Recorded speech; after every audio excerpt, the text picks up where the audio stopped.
So I had a conversation recently with a female acquaintance, and here's the tale of the tape with her. Very smart, funny, powerful, educated, professionally accomplished, attractive, and single. Her gripe is that she and some of her female friends feel underappreciated based largely on their educational and their professional excellence. This all came to me after these women had what I'm told was a lengthy conversation. Topically, the whole issue of smart and accomplished women not so much being appreciated and or not gaining success in finding desirable mates in the Black community is not very new. And I totally get the frustration. Then I thought about the male equivalent of that. And I'm going to say the male equivalent of that frustration is probably men being rejected by women because they're either short, too nice, or maybe not a high financial earner relative to what some of these very successful women are seeking. So I think this is yet another situation where I have to say that the game is the game, or in more layman terms, men and women are attracted to what they are attracted to. The science and the biology that backs this up is a lot bigger than just opinion or personal preference or what your aspirations may be. And here's why. Women are generally gauging a man's attractiveness, but she's also really looking at his social standing and she's looking at their earning potential. It's not something I'm saying is wrong, but that's the way it is. And there are studies about this. I've heard as much firsthand from female acquaintances. It all lends itself to a woman's desire to be with a man who is a provider, protector, earner. Some of it is sociological, but some of it, I think, and what studies indicate, is biological. It's all hardwired in the female DNA. Now, conversely, men, the visual creatures that we continue to be, are heavily driven through sex, reproduction, and having homemakers. Femininity. Again, it's incredibly biological.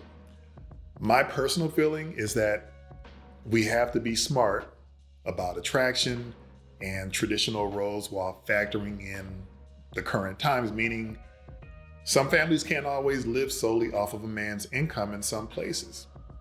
Maybe the wife has to work too. And maybe us men have to be smarter about how we choose our mates outside of the physical. Like factor in things like personality types and compatibility.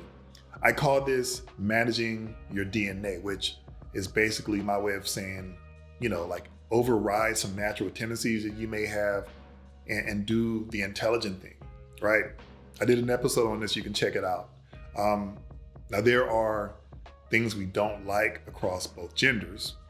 Having said that, again, the game is the game. That's how things are. And it's not so much an American thing. I think the game is really just another name for nature.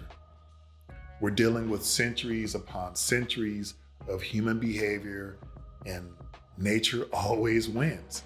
What makes some of us feel like things are unfair is actually the market determining value. You know what they say, the market isn't wrong. That is just nature being nature.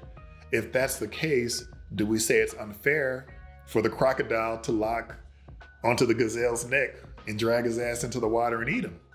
Is it unfair that a tornado decimates a home that a person has worked on years to maintain and pay the mortgage on time? No. I would say it's very unfortunate. I would say it's fucked up. But fair ain't got nothing to do with it. And let me use myself in a real life example. I, as a healthy heterosexual man, do not want to have children through natural conception nor through adoption. That immediately makes me less desirable for droves of women that envision a life of parenthood. That also makes me less competitive to other men from a companionship perspective. On a biological and emotional level, it is what a ton of women desire. And if they cannot have that with a guy like me, I'm not a strong candidate as a long-term mate. That's the reality. But for me, that is not inequity with regards to my dating prospects. That is a product of what a large segment of women desire, regardless of what her resume is. And it's regardless of what she may look like. Look, she can look like a fucking Smurf or a holler monkey. When it sinks in that I don't want to be a father, she's gonna be out. I don't have the higher ground where I can reasonably call that unfair. If that's what these women genuinely desire, no matter how great I think I am, or no matter how great I think I am as a catch in terms or regards to them. Again, it's a hard sometimes, and does it seem unfair? Look, man, of course. Is it great when people appreciate our attributes that we place a high value on? Sure. I'm kind of a multilingual and have what I think is stellar music taste, but I don't think women rate those two things very high when gauging their romantic interest in me, especially when they find out my stance on children. So I think as men and women, we both do things that fundamentally meets our own needs.